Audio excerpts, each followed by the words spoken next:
土场临近执照或者延长半年。中华马委员会今天早上在关丹举办反莱纳斯集会，委员会主席陈文德表示，很多人将抗美抗中当作是反对其土场，那是错误的。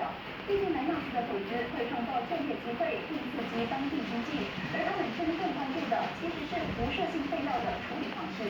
为了抗议政府辞员和优转，陈文德直接在台上撕掉了西蒙竞选宣言册的其中一页。警方则表示，今天的集会在没有获得市议会的批准下进行，警方将展开调查。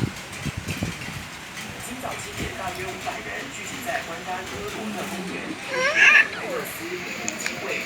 根据记者观察，今天出席的人数比往日居多。他们手持横幅，高喊口号，你只洋气哦。莱纳斯的营运执照。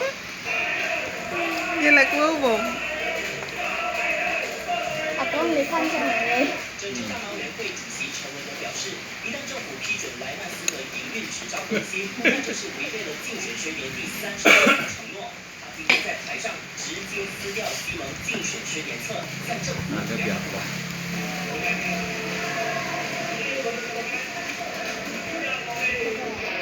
莱纳斯又或者是剥夺600人的就业机会，他们是为了抗议和拒绝莱纳斯的放射性废料，而不是针对莱纳斯。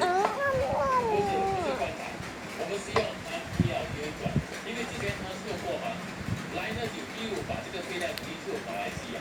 那如果能够符合这个条件的话呢，我们没有理由反对来呢这边操作。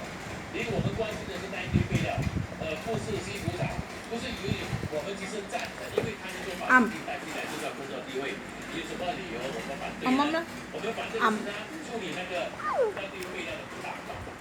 所以不要误解了，我们反对来的是不是？陈文德也说，首相杜马哈迪在处理这件事情上有欠妥当，他认为。